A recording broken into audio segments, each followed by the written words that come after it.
Ang kwento ni Tomby.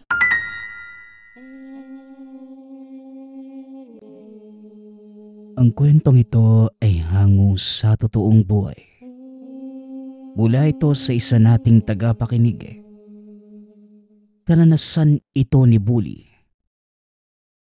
Walang eksaktong taon. Probinsya ng Antique. Nang mga panahong ito, bata pa lamang si Bully. 12 taong gulang pa lamang na mga sandaling yon. Meron itong tinitingalang tao sa lugar. Isang mandirigma, si Milenyo, na palaging naaasahan ng mga tao sa oras na magkaroon ng problema, lalo na sa usaping aswang. Pagka-uwi sa tahanan mula sa paglalaro sa labas, nakita niya si Nanay Amelia. Balisa ang itsura nito. Nagsimula ang lahat ng iyon magmula nang dumating ang pamangking galing sa ibang bayan. Nakipaghiwalay bigla ang asawa ng dalaga, kaya sa kanya ito umuwi. Wala naman ibang matatakbuhan. Ayos lang sana ang pakiusap nitong pagtira. Ngunit ng mga panahong yun, buntis ang dalaga. Mahirap ang sitwasyon kapag may buntis na kasama. Ang lugar ay binabalik-balikan ng mga aswang dahil doon.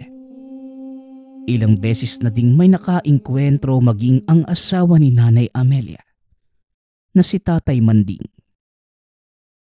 Manding, paano kung makiusap tayo kay Milenyo? Nasa kanila muna manuluyan si Luna. Papayag naman siguro yun, lalo na kapag nalaman niya na buntis ito. Kilala mo naman yung binatang yon. Masisigurado yung kapakanan ng kahit sinong nagdadalang tao, lalo na sa panahon ngayon. Isa pa, siya lang naman ang may sapat na panlaban sa mga aswang. Wika ni Nanay Amelia. Naiintindihan ko ang punto mo, Amelia. Kaya lang, masyadong perwisyo kung sa tahanan ni Milenyo tutuloy si Luna. Alam mo naman ang taong yon ayaw ng sagabal. Ganito na lang. Pupuntahan natin yung binata na yon at hihingi ng pangontra. Sa gayon, magiging ligtas pa rin yung pamangkin mo. Tugon ni Tatay Manding. Naisip ko na nga yan, Manding.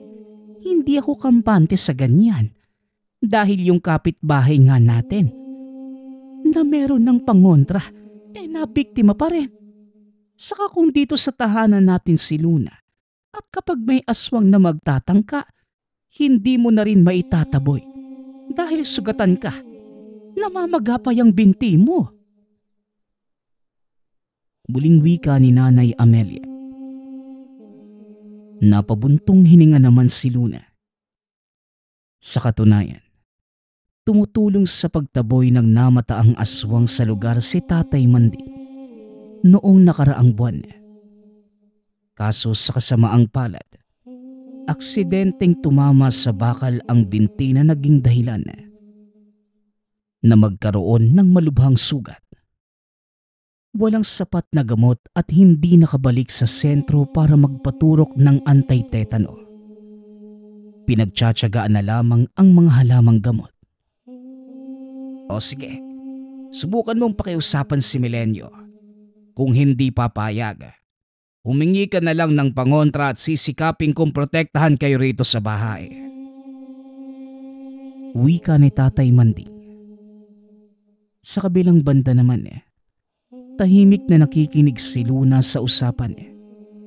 Hindi maiwasang mahiya dahil naging problema ang kalagayan sa buhay ng tiyahin.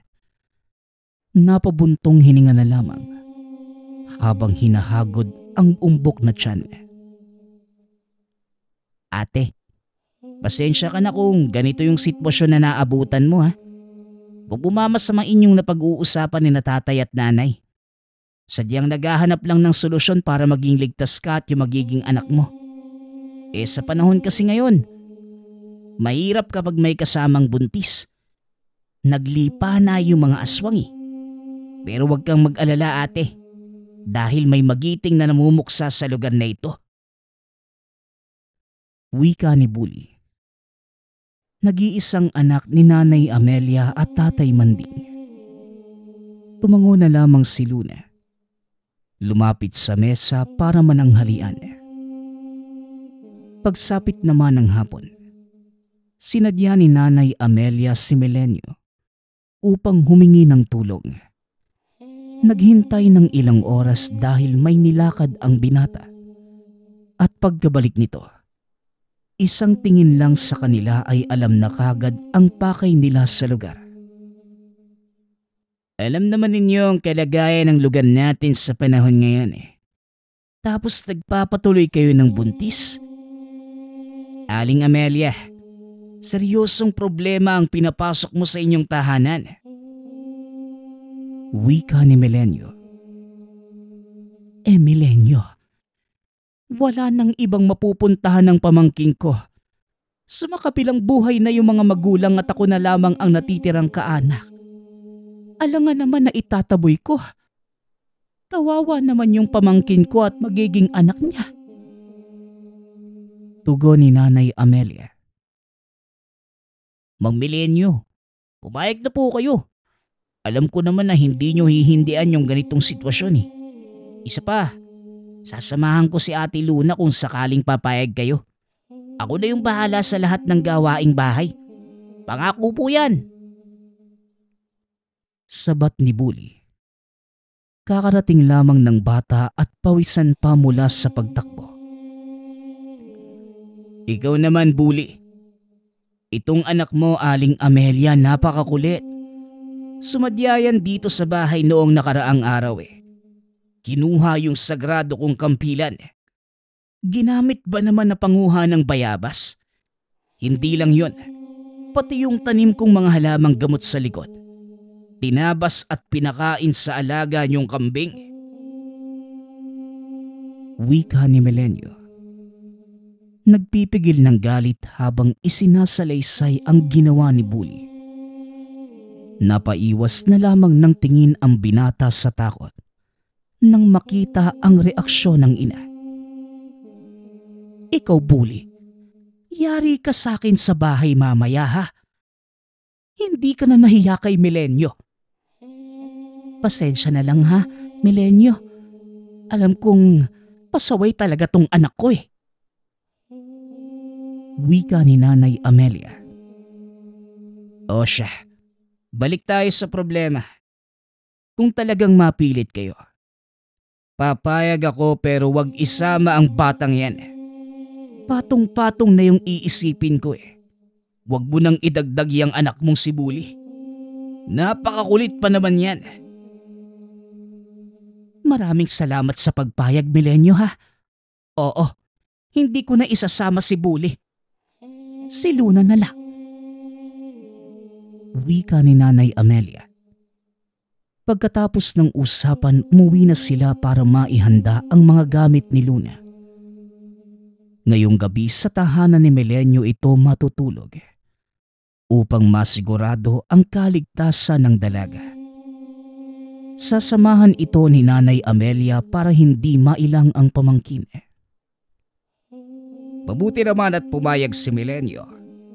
Sa ganong paraan mapapanatag ang kalooban natin. Masanay ka na rin muna Luna. Isang buwan na lamang din naman ang hihintayin at lalabas na ang bata sa iyong sinapupunan. 8 buwan na yan ano? Tanong ni Tatay Manding. Oo tiyo, kaunting tiis na lang po talaga. Pasensya na rin po kayo sa perwisyong dala ko sa inyo ha. Tugon ni Luna. Ay nako, huwag mong sabihin yan pamangkin. Nagkataon lang na masama ang lagay ng paligid para sa kagaya mong nagdadalang tao. Hayaan mo. Ang sabi naman ni Milenyo, matatapos din ang panahon ng pambibiktima ng aswang. Hindi naman sa lahat ng oras ganito. May nakatakdang araw lang talaga ang paghahasik ng mga yan. Tiis-tiis na lang muna talaga tayo ha. Tugon ni Nanay Amelia. Pagkatapos ng paghahanda ng iilang gamit, lumakad na sila papunta sa tahanan ni Milenyo. Gulat pa nang makita si Bully sa kusina, naghahanda ng makakain. Ay nako Amelia, wala nang mas ikukulit pa tong anak mo. Inunahan pa kayong makarating dito. Hayaan na nga, pakikinabangan ko na lang yung batang yan. Wika ni Milenyo. Napailing na lamang ito sa sobrang kakulitan ng bata. Pinandilatan ito ni Nanay Amelia. Ngunit tumawa lamang si Bully. Ipinagpatuloy na rin ang paghahanda ng lamesa. Sabay silang naghapunan at nagkwentuhan pagkatapos. Pagsapit naman ng oras ng pagtulog, pumwesto na sa higaan ang magtiyahin. Maliban kay Milenyo at Bully na tumambay muna sa bakuran. Mang Milenyo, ano nga po ba yung nangyari sa inyo para magkaroon ng kakayahan na malaman ng mga bagay-bagay? Lalo na sa aswang. Ang bilis nyo pagdating sa mga nilalang na yun eh.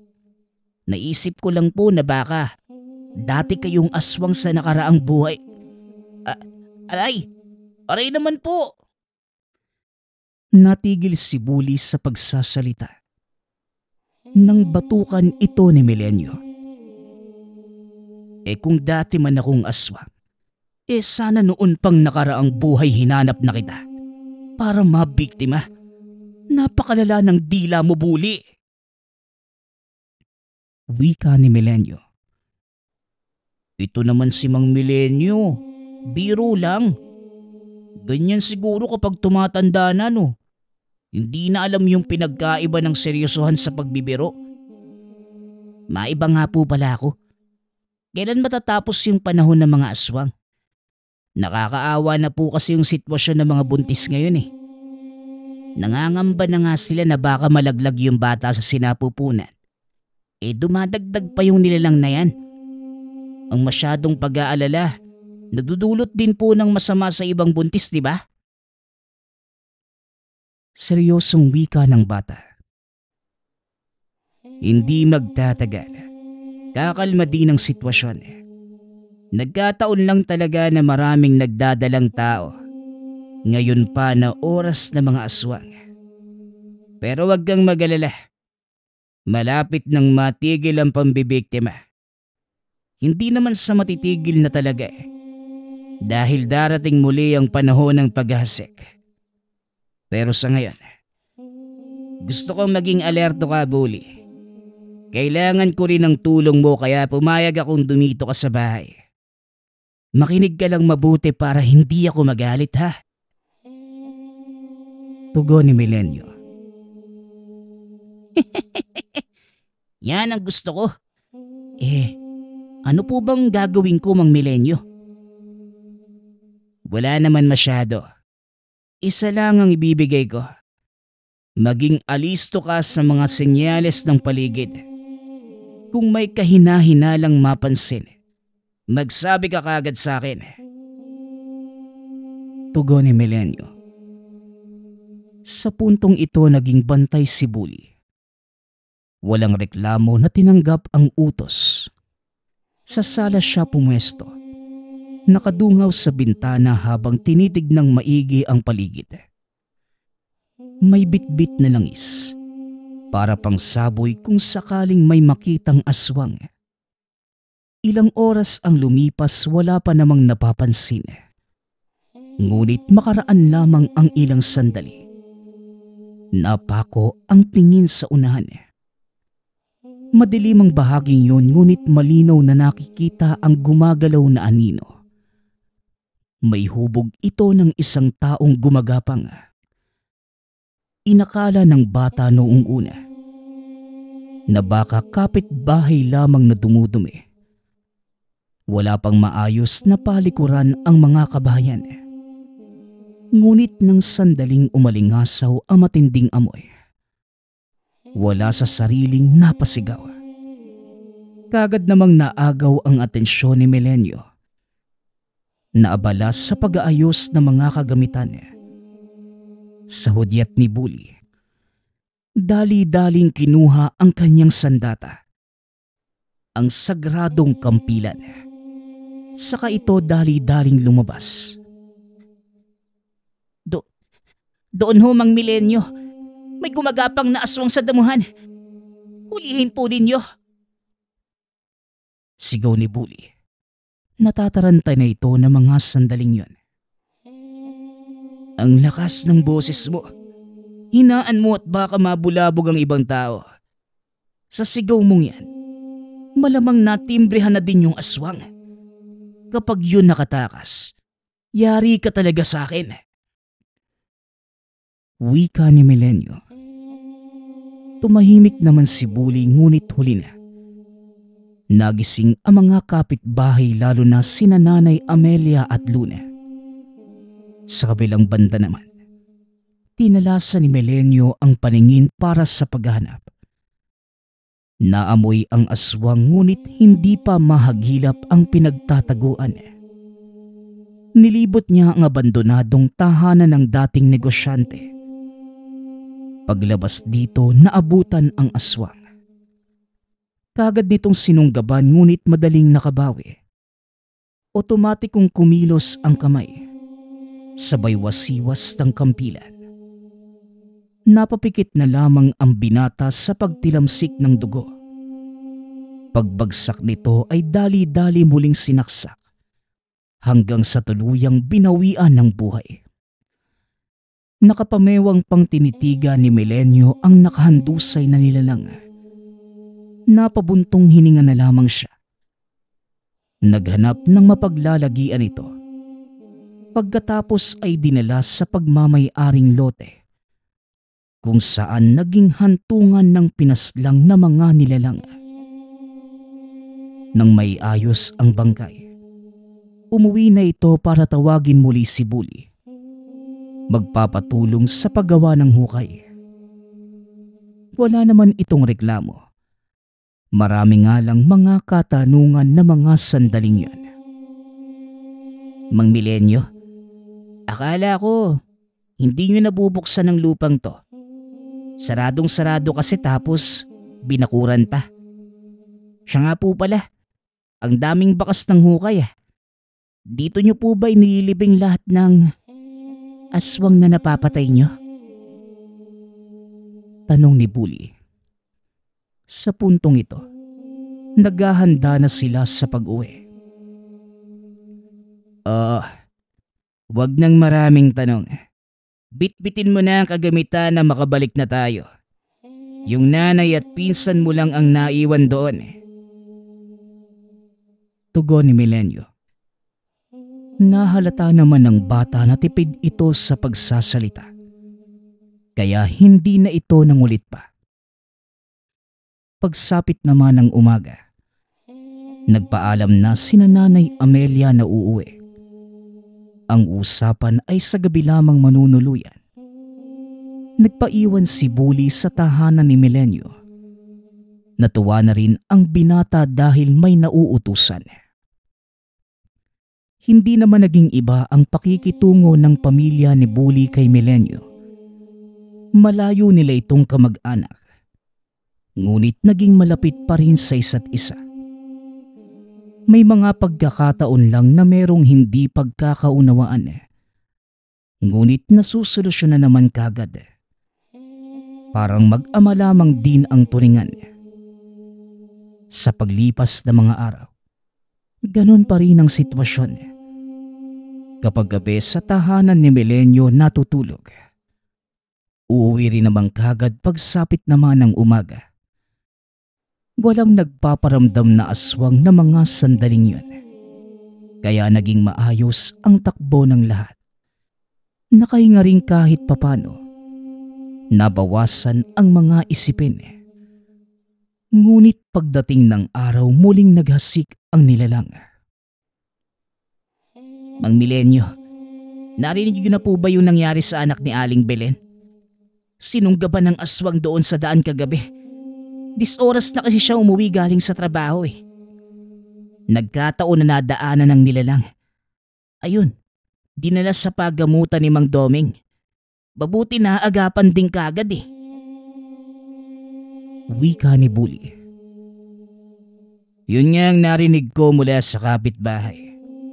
Ang kaso, hindi nasaklolohan dahil wala namang kabahayan sa daang yun. Pero mabuti na lang kinaawaan pa ng may kapal. Hindi napuruhang kaya nakalakad papupunta sa unahan. Nakahingi ng tulong. Sino na naman kaya ang aswang na nagsimulang magasik dito sa atin? Wika ni Melenyo. Napabuntong hininga pa ito. Ang sabi ng mga tambay, may pinaghihinalaan sila kung sino. Noong araw kasi may nakita silang tao na pabalik-balik ng daan doon. Hindi nila kilala eh. Bagong salta. Maayos naman tignan kaso. Parang kakaiba. Tugon ni Bully. Kung ganon, bagong salta ang aswang na yon. Diyos mio, kumikilos na nga talaga sila. Naubusan siguro ng mabibiktima sa lugar na pinanggalingan, kaya dumayo rito. Bully, mag-usisa ka pa roon ha. Mangalap ka ng impormasyon para malaman natin kung paano haharapin ang sitwasyon. Mas mainam kung nasa lugar pa ang aswang. Malaki ang tsansang mauhuli natin kagad. Utos ni Melenyo. Napatango si Bully. Kagad ding kumilos para mag-usisa sa nangyari. Samantala, nag-isip ng paraan si Melenyo kung paano sasagutin ang kasalukuyang sitwasyon. Sa lugar nila, kapag may nabiktima, posibleng masundan pa lalo na't hindi napatay ng aswang ang unang biktima.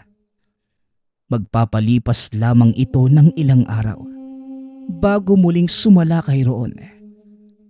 Sa ilang taong pagiging mamumuksa, kabisado na niya ang galawan ng mga nilalang.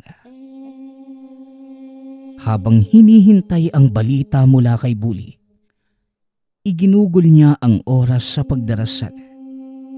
Umupo ito sa harapan ng maliit na altar. Dali-daling inilagay sa harapan niya ang sagradong kampilan. Matapos yon, nilinis, hinasa at inihanda na niya ang gagamiting sandata. Ngunit nahirapan itong tanggalin ang dumikit na katas ng puno ng mangga. Dahil muli na naman itong ginamit ni Bully nang walang paalam. Ay nako, napakatigas talaga ng ulo ng Bully na yan. Sa dinami-rami ng patalim sa kusina, dito pa talaga naganap sa kwarto ko. At itong sagradong sandata ko pa ang naisipang gamitin. Ay sus Mariosep! Wika ni Melenyo sa sarili. Habang patuloy pa rin sa pagtanggal ng lagkit sa patalim.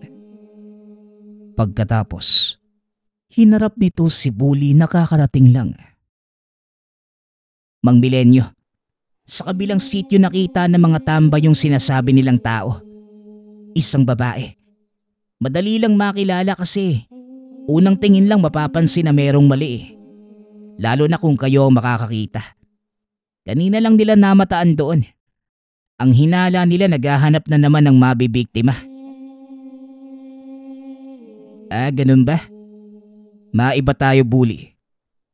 Ginalaw mo na naman ba ang aking sandata? Ilang beses ko bang sasabihin na wag mong pakialaman? Maraming patalim sa kusina. Yun ang gamitin mo. Yun lang? Hindi ko nga alam kung bakit yun yung ginagamit mo sa pumumuksa eh. Mapurol naman. Nahirapan nga akong hiwain yung mangga kanina. Napabuntong hininga na lamang si Melenyo. Dahil sa totoo lang, sa aswang lamang gumagana ang patalim at magiging mapurol ito laban sa ibang bagay, maging sa tao. Ngunit hindi pwedeng hayaan lamang si Bully sa kung anong maisip nito. O sige, Balik na tayo sa usapang aswang. Nakita nila kamo. Sinong tambay ang tinanong mo? Baka yung sintu-sintu sa kanto ha? Kung ano-ano lang naman yung sinasabi ng mga yun Depende sa maiisip nila. Wika ni Melenyo. Hindi po no. Matitinong tambay yung tinanong ko. Yung grupo ng anak ni Mang Doming. Alam nyo naman na aktibo yung mga yun pagdating sa usaping aswang. Maaasahan sila. Tugon ni Bully. Kung ganon sige.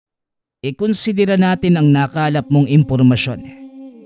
Pupunta ako sa kabilang sitio para malaman kung gaano yung katotoo. Wika ni Melenyo. Pagsapit ng hapon, pumunta ang binata sa kabilang sitio. Hindi na isinama si Bully. Nagmasid-masid sa paligid sa loob ng ilang oras.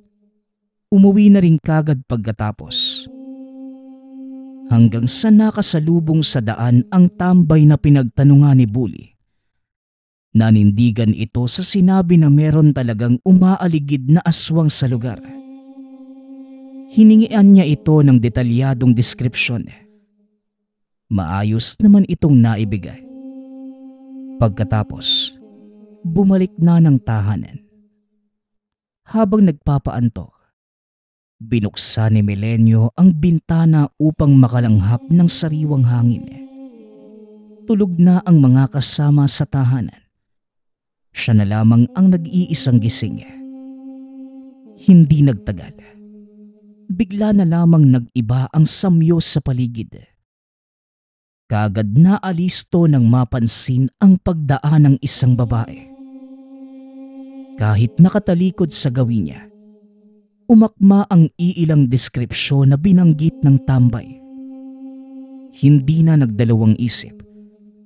Dali-dali itong sinundan. Ang ipinagtataka lamang, inililigaw siya nito. Hindi niya alam kung bakit ngunit sinabayan. Nagkunwari itong nawala sa daan. Nang mapansin ng nilalang, bumalik ito. Hinayaan na muna para malaman kung ano ang binabalak. Mabilis namang sumunod si Emilio makalipas ang ilang sandali. Napakuyom ang kamao. Napagtantong sa tahanan niya binabalak na maghasik ng aswang. Sa katunayan, dahan-dahan na itong gumagapang papunta sa silong. Animal ka? Sa kabilang sityo naglilibot ka tapos dito lang pala sa bahay ko binabalak mo mang biktima. Hanga na talaga ako sa katapangan mo. Ang lakas ng loob mong lumapit sa tahanan ng isang manunugis. Hindi mo yata kilalang yung binabangga aswang. O sige, lumapit ka pa sa silong nang makita mo. Wika ni Melenyo mula sa hindi kalayuan. Hinintay niya na makarating sa ilalim ng tahanan ang nilalang. Nang sandaling naroon na ito sa silong, ganun na lamang ang paghiyaw pagkatapos pumulupot sa mga binte ang nasaging bitag. Kalmadong lumapit si Melenyo. Umiiling-iling pa habang papalapit sa nilalang. O ano ang napala mo? Ang lakas kasi ng loob mo na pagplanuhan ng pambibiktima sa baluarte ng kagaya kong manunugis. Wika ni Melenyo. Umangil ang aswang. Pilit kumakawala sa pagkakatali. Tinignan lamang niya ito. Kampante dahil may bisa ng orasyon ang lubid. May tsansa pang malagutan ng hininga kesa makawala. Ano? Kalmado ka na ba? Kung magpapatuloy ka sa paglilikot mo, malamang hindi ka lang mapapaso. Mapuputol talaga yung binti mo. Masakit to. Pero dapat lang nakayanin mo. Wika ni Melenyo. Hinampas niya ang aswang. Tipak ng kahoy muna dahil gusto pang pagdusahin. Tinigilan lamang ng magdugo na ang muka. Nangihina na rin ito. Hinugot na ni Melenyo ang kanyang kampilan na siyang gagamitin para tapusin ang buhay nito.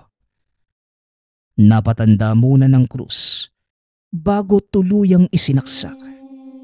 Kinalagan pagkatapos humandusay. Nang sandaling pinakawalan sa tali, nagulat na lamang si Melenyo ng sunggaban. Buong pwersa siyang binangga kaya't nagkaroon ng oras para makatakas, subalit nasundan din kagad. Aba, nakatakas ka nga. Pero dito naman sa libingan pumunta. Kung sa bagay, walang matinong pag-iisip ang katulad mong halimaw. Wika ni Melenyo. Napabuntong hininga na lamang ito sa naging kilos ng nilalang. Sa bakanting lote na libingan ng pinuksang aswang ito nagpunta. Nakuha pang tumayo, ngunit hindi na makaakyat sa bakod. Humarap na lamang sa kanya at sinubukang sumugod. Kalmado lamang si Melenyo. Pasimpleng umiilag. Hindi na lumaban dahil hinang-hina na ang nilalang. Ilang beses pang natumba ngunit sinikap na makabangon para umatake. Nang tumagal, kumilos na ang binata. Sinaksak muli ang aswang hanggang sa hindi na makabangon. Napagapang na lamang ang nilalang. Hindi na rin nakahakbang paglipas ng ilang sandali. Sa dami ng natamong saksak na halos magkandalasog-lasog ang katawan, hindi na nito kinaya. Hindi pa natigilan si Melenyo. Gamit ang kanyang kampilan, pinugot niya ang ulo ng nilalang upang masiguradong malagutan na ito ng hininga. Ay nako, ito na naman tayo. Pagkatapos mapuksa maglilibing. Mga perwisyo talaga. Kaso ano bang magagawa ko? Hindi naman pwedeng hayaan na lang na nakatihaya to sa gilid. Wika ni Melenyo. Napabuntong hininga ito. Tahimik itong kumilos. Pagkatapos ng lahat umuwi na rin. Nagulat pa nang makita si Bully na pasilip-silip sa bintana. Tuwang-tuwa pagkakita sa kanya. Mang Melenyo, akala ko na paano na kayo. Nakita ko yung nangyari kanina dyan sa bakuran. Pero hindi na ako nangialam kasi aswang na yung kalaban mo eh. Baka madamay pa ako. Siya nga po pala. Nakatakas yun. Nahuli niyo po ba? Tanong ni Bully. Ano nga mo? Akala ko ba matapang ka? Bakit parang tunog-duwag ka ngayon eh? Si nanay at pinsan mo, kumusta naman? Nagising ba sa ingay? Tugon ni Melenyo. Hindi naman po. Ang totoo, wala namang madidinig na ingay sa nangyari kanina. Napansin ko lang kasi hindi ako makatulog eh. Gusto kong lumabas para sana hanapin kayo. Kaso yung nakita ko, yung labanan nyo. Grabe, ang angas nyo pong tignan kanina. Tugon ni Bully. Napangiti na lamang si Melenyo. Inutusan ang bata na magtimpla ng kape. Habang siya naman ay naglilinis ng katawan. Inaalis ang dugo at amoy na kumapit dahil sa aswang. Mang Melenyo, tungkol po pala sa sandata nyo. Bakit nung hiniwa ko sa mangga yung kampilan, ang purol. Pero kung sa aswang naman sobrang talim, paano po nangyari yun? Tanong ni Bully. Ay nako, umandar na naman ang dami mong tanong. O sige, sasagutin ko para matahimik ka na. Ang sandata ko ay para lamang sa mga aswang. Hindi gagana ang kampilan sa mga bagay-bagay. Kaya sana, huwag mo nang papakialaman para gamitin na pangbalat sa mga nanakaw mong mangga at bayabas. Tugon ni Milenyo. Hindi ko naman po talaga papakialaman. Hindi naman mapapakinabangan eh. Nakakainganyo lang gamitin yung kampilan nyo. 'Di ba? Ang angas kasi ng datingan. Angas ka dyan. Matulog ka na nga doon. Tumadaldal ka na naman eh. Magpahinga ka na. Mahaba pa ang gabi. Bukas ka na lang umarangkada. Sita ni Milenyo. Kagad namang sumunod ang bata. Nang si Milenyo na lamang ang naiwang gising, ginugol ang oras para linisin ang mga gamit. Pagkatapos, ibinalik sa lagayan ang kampilan. Itinago sa pwesto kung saan hindi na madaling mahanap ni Bully. Nababahala na baka gamitin na namang sa kung saan-saan. Pagsapit ng umaga, hindi na nakauwi pa sina Nanay Amelia dahil iniinda na ang pananakit ng tiyan. Idiniretso nila sa bahay ng kumadrona. Nag-aabang na rin si Milenyo para may makatulong. Pagkatapos nito, sa tahanan na rin nila nagpahinga.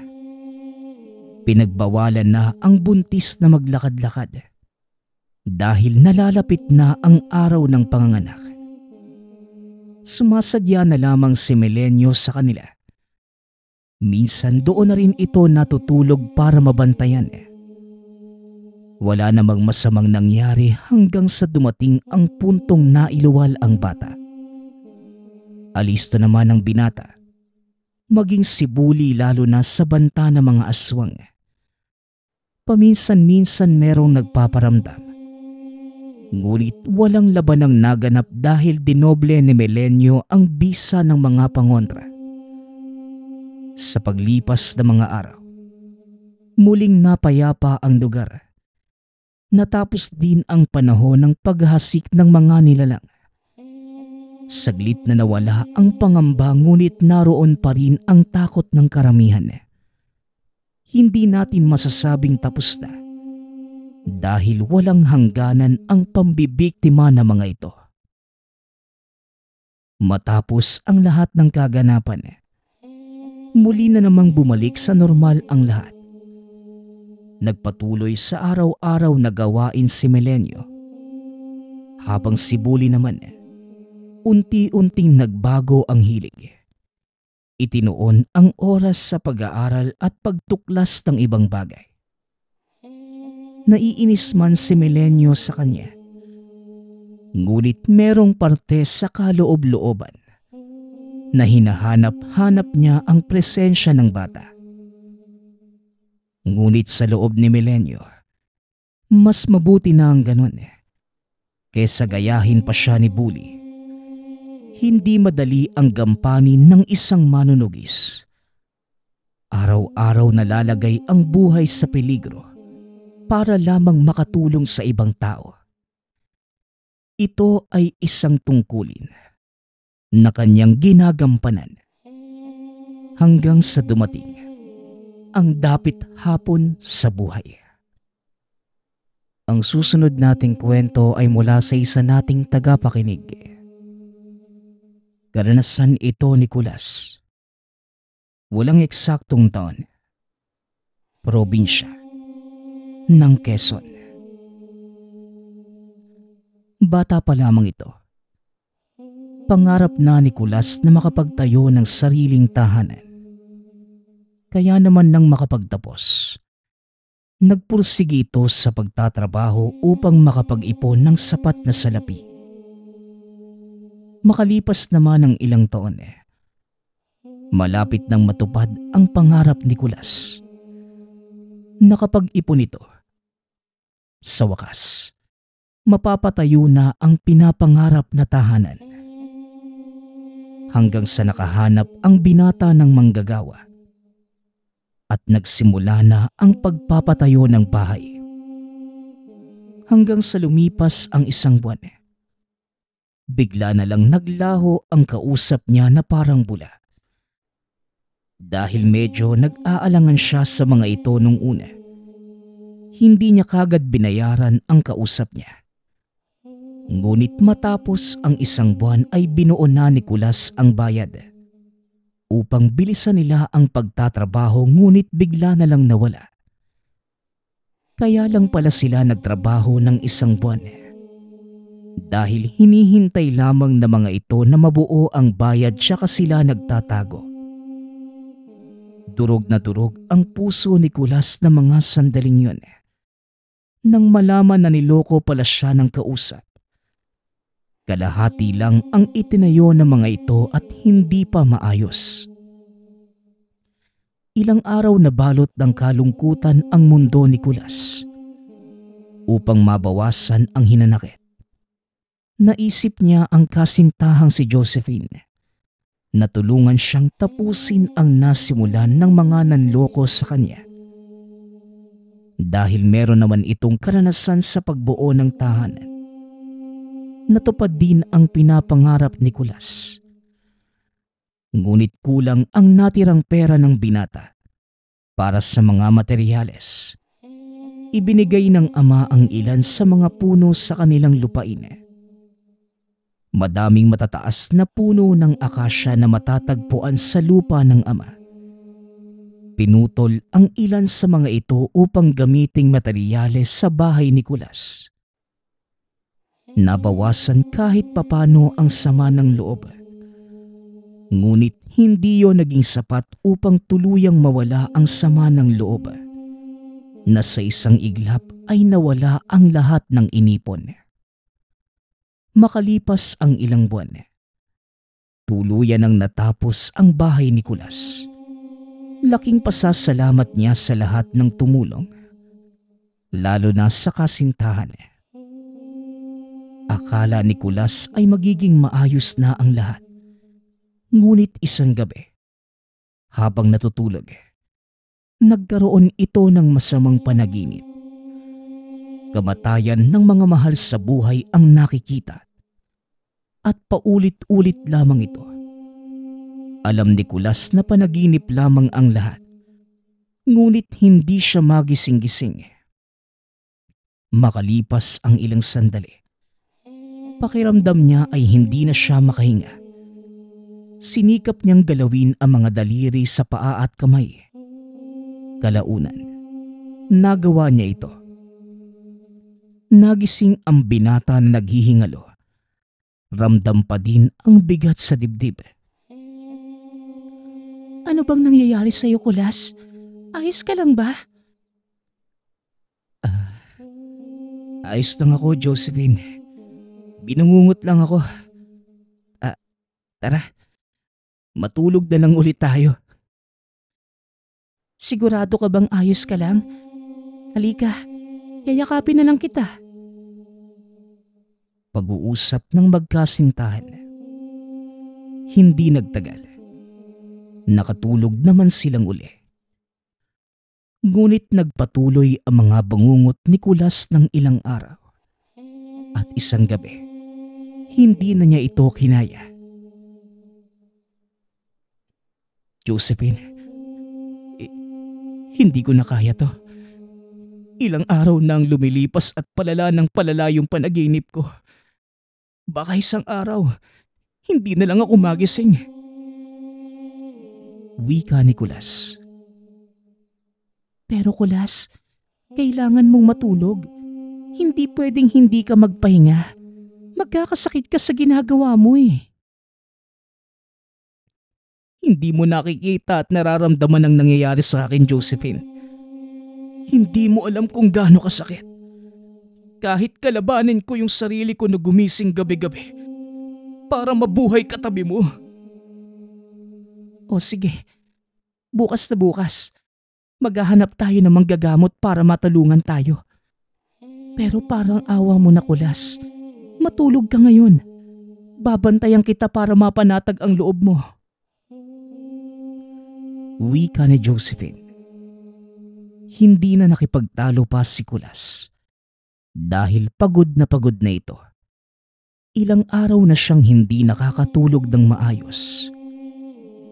Makalipas ang ilang sandali, paunti-unti namang nakatulog ang binata. Nagising si Kulas sa marahas na pagkibo ni Josephine sa kanya. Sumama ang kalooban ni Kulas dahil sinira ng kasintahan ang tulog. Gumising ka na, Kulas. Aalis na tayo. Dalian mo. Tara na.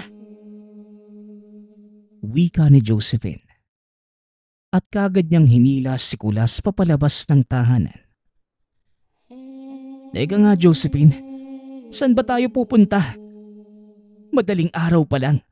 Wala pang bukas na mga tindahan.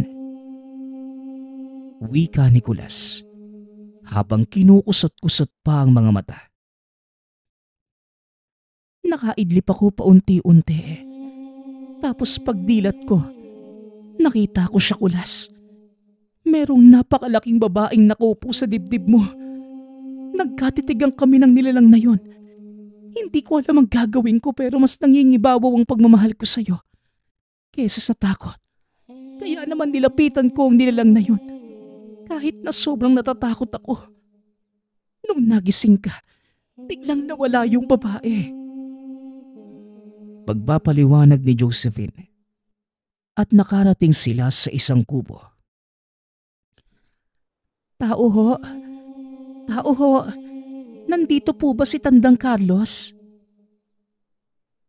Pagtawag ni Josephine at makalipas ang ilang minuto, bumukas ang pintuan. Anong may paglilingkod ko sa iyo, Iha? Madaling araw pala, nang gigising ka na ng natutulog. Wika ng matanda. Pasensya na ho. Hinahanap ko lang po yung matandang nagngangalang Carlos. Importante lang po. Kailangan po namin ng tulong niya. Dugo ni Josephine. Ay ako nga ang hinahanap mo, Iha. Ali kayo. Pumasok kayo sa muntikong tahanan. Dugo ni Mang Carlos. Pinapasok na ang dalawa. Pasensya na ho talaga sa abala, Mang Carlos. Maraming salamat po at kahit nakakaabala kami, tinanggap niyo po yung problema namin. Dediretsuhin ko na po kayo. Meron pong napakalaking babaeng umuupo sa dibdib ng kasintahan ko. Hindi po namin alam kung sino o ano yun pero yung siguro yung dahilan ng mga bangungot niya. Wika ni Josephine. Ganun ba, Iha? Nako, isang batibat. Mabuti at maaga kayong lumapit dito bago pa tuluyang namatay ang kasintahan mo. Marami nang namatay sa paghihigante ng bate-bate. 2 araw lang patay na ang biktima nito dahil sa bangungot. Pagpapaliwanag ni Mang Carlos, nagkatinginan pa ang magkasintahan. 2 araw lang ho. Parang mag-iisang linggo na akong binabangungot . Ang ibig sabihin nun, Iho, palabang ka. Hindi naman masamang elemento ang mga batibat. Pero kapag ginambala mo na sila, mapaghiganting nila lang sila. Malaki ang posibilidad na kaya ka inatake nito dahil meron kang ginawang kasalanan sa kanya. Kadalasan ang dahilan ay sinira mo siguro ang tahanan. Wala naman po kaming sinisira, Mang Carlos. Nagbuo pa nga po kami ng bahay . Matapos kaming lokohin ang kausap namin. Hulaan ko. Gawa sa kahoy ang bahay niyo, ano? Ay nako, sabi na nga ba, puno ang tahanan ng batibat. Malaki ang posibilidad na isa sa mga punong pinutol ninyo ay tahanan ng batibat. At dahil sinira nyo ang tahanang tinutulugan nila, hindi niya kayo hahayaang matulog din. Meron po bang solusyon dito, Mang Carlos? Aba, syempre meron. Kailangan lang ay may manggigising sa biktima. O kaya naman ay magalaw ng biktima ang mga daliri nito sa paa o kamay. Pero yan ho yung ginagawa namin. Pero bumabalik pa rin po yung batibat. Kaya nga ho tumagal ng 1 linggo eh. Ganun ba? Isa lang ang ibig sabihin yan. Umalis na kayo sa bahay o magpatayo kayo ng bago. Hinding-hindi kayo lulubayan ng elementong yan. Habang gamit nyo sa tahanan nyo ang sinirang tahanan niya. Tugon ng albularyo. Nalungkot si Kulas sa narinig na solusyon. Hindi pa ito handang iwan ang pinaghirapan niya at pinapangarap na bahay, kaya naman nagtiis pa siya ng ilang araw. Ngunit araw-araw itong binabangungot at ginigising ang sarili. Habang tumatagal, nakikita na ang epekto ng kulang sa pahinga. Unti-unti nang nagbabago ang ugali at itsura ni Kulas. Namayat ito ng husto. Nangitim ang ilalim ng mga mata. Naging iritable na rin ito at madalas ayaw magpaistorbo. Hindi na rin siya nakapagtrabaho ng maayos. At isang gabi, hindi na niya ito kinaya. Sa sobrang tindi ng bangungot ni Kulas, hindi na ito magising pa kahit anong gising ni Josephine. Dali-dali itong sinugod sa ospital. Nag-aagaw buhay si Kulas at tuluyan ng tumigil ang puso sa pagtibok. Hindi matanggap ng pamilya ang pagkawala ni Kulas. Ngunit hindi na sila masyadong nagulat dahil sa nangyayari sa kanya. Hindi imposibleng hindi bumigay ang katawan. Nabalot ng kalungkutan ang silid. Ngunit nabigyan ng ikalawang pagkakataon si Kulas. Bigla na lamang itong nagising. Naigalaw ang mga daliri sa paa at kamay. Naidilat ang mga mata. Natuwa naman ang mga magulang nito, maging si Josephine. Malaki ang pasasalamat nila sa Diyos. Matapos ang pangyayaring yun, tuluyan ng binitawan ni Kulas ang pinaghirapang tahanan dahil napagtanto niya sa sarili na mas mahalaga ang buhay ng tao kesa sa isang infrastruktura. Sinasabi na lamang niya sa sarili na ang tahanan ay hindi bahay, kundi ang mga taong nasa paligid mo, ang mga mahal mo sa buhay. Nagpapasalamat nga pala ako sa lahat ng sumusuporta sa ating channel. Nawa ay patuloy niyong suportahan at pakinggan ang ating mga kwento. Hanggang sa muling pakikinig. Paalam.